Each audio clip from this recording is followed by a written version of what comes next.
നമസ്കാരം. ഇന്ന് നമ്മൾ സംസാരിക്കാൻ പോകുന്നത് നഴ്സിംഗ് ഗവേഷണത്തിലെ വളരെ പ്രധാനപ്പെട്ട ഒരു കാര്യത്തെക്കുറിച്ചാണ്. സാമ്പിളിംഗ്. വലിയൊരു ജനവിഭാഗത്തെക്കുറിച്ച് പഠിക്കാൻ ഗവേഷകർ എങ്ങനെയാണ് അതിൽ നിന്ന് ചെറിയൊരു ഗ്രൂപ്പിനെ മാത്രം തിരഞ്ഞെടുക്കുന്നത്? നമുക്ക് നോക്കാം. ഇത് വളരെ രസകരമായൊരു പ്രക്രിയയാണ്. നിങ്ങൾ ഈ സംഖ്യ ഒന്ന് നോക്കിക്കേ. 7.7 കോടി. ഇത് ഇന്ത്യയിലെ പ്രമേഹ രോഗികളുടെ ഏകദേശ കണക്കാണ്. അപ്പോൾ ഇത്രയും വലിയൊരു ജനവിഭാഗത്തെക്കുറിച്ച് ഒരു ഗവേഷകൻ എങ്ങനെ പഠിക്കാൻ പറ്റും? എല്ലാവരെയും നേരിൽ പോയി കാണാനും സംസാരിക്കാനും സാധിക്കുമോ? ഇല്ല, അതൊരിക്കലും നടക്കില്ല, അല്ലേ? ഇതാണ് ഏതൊരു ഗവേഷകനും നേരിടുന്ന ആദ്യത്തെ വലിയ വെല്ലുവിളി. പഠിക്കാൻ ഉദ്ദേശിക്കുന്ന ഈ വലിയ ഗ്രൂപ്പിനെയാണ് നമ്മൾ ടാർഗറ്റ് പോപ്പുലേഷൻ എന്ന് വിളിക്കുന്നത്. ഇതിനൊരു പരിഹാരം വേണ്ടേ? തീർച്ചയായും വേണം. സാമ്പിളിങ്ങിന് പിന്നിലെ ആശയം വളരെ ലളിതമാണ്. നമ്മളൊരു വലിയ പാത്രത്തിൽ സോപ്പ് ഉണ്ടാക്കി വെക്കുക. അതിൻ്റെ ഉപ്പും പുളിയുമൊക്കെ പാകമാണോന്നറിയാൻ ആ പാത്രം മുഴുവനും കുടിച്ചു നോക്കേണ്ട കാര്യമുണ്ടോ? ഇല്ലല്ലോ. ഒരു സ്പൂൺ എടുത്ത് രുചിച്ചാൽ മതി. അതുപോലെ തന്നെയാണിത്. അപ്പോൾ എന്താണൊരു സാമ്പിൾ? നമ്മൾ പഠിക്കാൻ പോകുന്ന ആ വലിയ ഗ്രൂപ്പുണ്ടല്ലോ, അതിൻ്റെ എല്ലാ സ്വഭാവങ്ങളുമുള്ള ഒരു മിനിയേച്ചർ വേർഷൻ. അതാണ് സാമ്പിൾ. ഈ ചെറിയ ഗ്രൂപ്പിൽ നിന്ന് കിട്ടുന്ന അറിവുകൾ ആ വലിയ ഗ്രൂപ്പിന് മുഴുവനായി ബാധകമാക്കാൻ പറ്റണം. അതാണ് ലക്ഷ്യം. ശരി, അപ്പോൾ ഈ പ്രോസസ്സ് എങ്ങനെയാണെന്ന് നമുക്ക് കുറച്ചുകൂടി ഡീറ്റെയിൽ ആയിട്ട് നോക്കിയാലോ? ഒരു ഫണൽ പോലെ ഒരു വലിയ ജനവിഭാഗത്തിൽ നിന്ന് തുടങ്ങി അതിനെ ചെറുതാക്കി അവസാനം നമ്മുടെ പഠനത്തിന് ആവശ്യമായ ഗ്രൂപ്പിലേക്കെത്തുന്ന ഒരു വഴിയാണിത്. ഈ ചിത്രം നോക്കൂ. ഇതാണ് ഞാൻ പറഞ്ഞ ആ യാത്ര. ഏറ്റവും മുകളിൽ വളരെ വിശാലമായ ഒരു പോപ്പുലേഷനിൽ നിന്ന് തുടങ്ങി പടിപടിയായി അതിനെ ചെറുതാക്കി അവസാനം നമ്മുടെ പഠനത്തിനാവശ്യമായ കൃത്യമായ സാമ്പിളിലേക്ക് നമ്മളെത്തുന്നു. ഇതിലെ ഓരോ സ്റ്റെപ്പും വളരെ പ്രധാനപ്പെട്ടതാണ്. ഇതാണ് ആ ഫണലിൻ്റെ ഏറ്റവും മുകളിലത്തെ ഭാഗം, പോപ്പുലേഷൻ. അതായത് ഒരു ഗവേഷകൻ പഠിക്കാൻ ആഗ്രഹിക്കുന്ന എല്ലാ ആളുകളും, എല്ലാവരും ഉൾപ്പെടുന്ന ആ ഒരു വലിയ ഗ്രൂപ്പ്. ഇനി നമ്മൾ ഒരു പടി താഴേക്ക് വരുന്നു. കുറച്ചുകൂടി സ്പെസിഫിക് ആവുകയാണ്. നമ്മുടെ പഠനത്തിൻ്റെ കണ്ടെത്തലുകൾ ആർക്കാണോ ബാധകമാവേണ്ടത് ആ ഒരു പ്രത്യേക ഗ്രൂപ്പാണ് ടാർഗറ്റ് പോപ്പുലേഷൻ. നേരത്തെ പറഞ്ഞ ഉദാഹരണം എടുക്കുകയാണെങ്കിൽ ഇന്ത്യയിലെ എല്ലാ പ്രമേഹ രോഗികളും. ഇനിയാണ് ശരിക്കുള്ള റിയാലിറ്റി ചെക്ക് വരുന്നത്.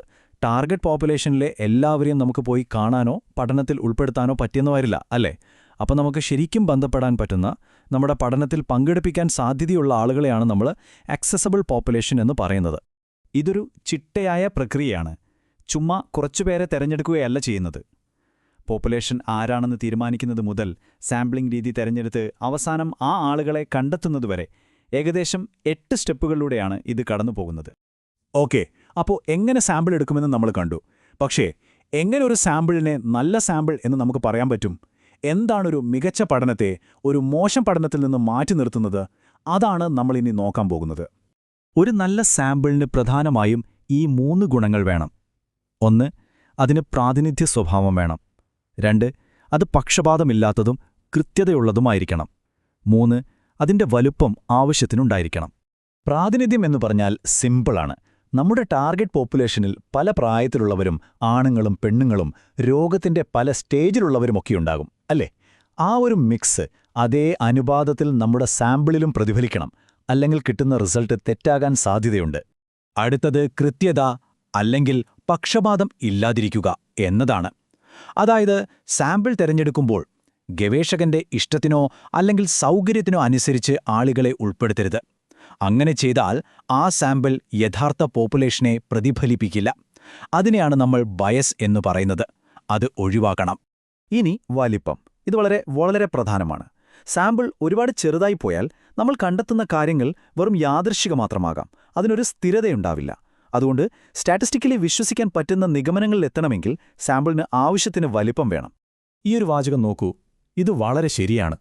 സാമ്പിളിൻ്റെ ക്വാളിറ്റി പഠനത്തിൻ്റെ റിസൾട്ടിനെ മൊത്തത്തിൽ ബാധിക്കും. അപ്പോൾ ഈ ക്വാളിറ്റിയെ ബാധിക്കുന്ന യഥാർത്ഥ ജീവിതത്തിലെ വെല്ലുവിളികൾ എന്തൊക്കെയാണെന്ന് നോക്കാം. ഇനി നമ്മൾ തിയറിയിൽ നിന്ന് പ്രാക്ടിക്കൽ ലോകത്തേക്ക് വരികയാണ്. ഒരു ആശുപത്രിയിലോ കമ്മ്യൂണിറ്റിയിലോ ഒരു നഴ്സ് ഗവേഷണം നടത്തുമ്പോൾ എന്തൊക്കെ പ്രശ്നങ്ങളാണ് നേരിടേണ്ടി വരുന്നത്? ആദ്യം തന്നെ പഠനത്തിൻ്റെ തരമനുസരിച്ച് സാമ്പിളിംഗ് മാറും.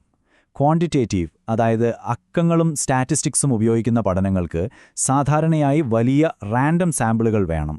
എന്നാൽ ക്വാളിറ്റേറ്റീവ്, അതായത് ആളുകളുടെ അനുഭവങ്ങൾ ആഴത്തിൽ മനസ്സിലാക്കുന്ന പഠനങ്ങൾക്ക് ചിലപ്പോൾ വളരെ ചെറിയ പ്രത്യേകമായി തെരഞ്ഞെടുത്തൊരു ഗ്രൂപ്പ് മതിയാകും. ഇനി നോക്കൂ, ഗവേഷകർ നേരിടുന്ന യഥാർത്ഥ തടസ്സങ്ങൾ എന്തൊക്കെയാണെന്ന്. കയ്യിൽ പണമില്ലായ്മ, സമയം തികയാതെ വരുന്നത്, ചിലപ്പോൾ പഠിക്കാൻ ഉദ്ദേശിക്കുന്ന രോഗികളെ കിട്ടാനേ ബുദ്ധിമുട്ടായിരിക്കും. പിന്നെ ധാർമ്മികമായ പ്രശ്നങ്ങളുണ്ട്. ദുർബലരായ രോഗികളുടെ സമ്മതം വാങ്ങണം. ചിലപ്പോൾ പഠനം തുടങ്ങി കുറച്ചു കഴിയുമ്പോഴേക്കും കുറേ പേർ പിന്മാറും. ഇതെല്ലാം സാമ്പിൾ തിരഞ്ഞെടുക്കുന്നതിനെ ശരിക്കും സങ്കീർണമാക്കുന്ന കാര്യങ്ങളാണ്. അപ്പോ നിങ്ങൾ ചിന്തിക്കുന്നുണ്ടാവും, ഇതൊക്കെ ഞാൻ എന്തിനാണ് അറിയുന്നതെന്ന്, അല്ലേ? കാരണം ഇതാണ്. ഒരു നേഴ്സ് എന്ന നിലയിൽ നിങ്ങൾ ഒരുപാട് പുതിയ പഠനങ്ങളെക്കുറിച്ചൊക്കെ വായിക്കും. ആ പഠനം ശരിക്കും വിശ്വസിക്കാമോ? അതിലെ കണ്ടെത്തലുകൾ നിങ്ങളുടെ രോഗികളുടെ ബാധകമാക്കാമോ എന്നൊക്കെ തീരുമാനിക്കാൻ ഈ അറിവ് നിങ്ങളെ സഹായിക്കും. ആ പഠനത്തിന്റെ സാമ്പിൾ ശരിയാണോ എന്ന് നോക്കിയാൽ മതി.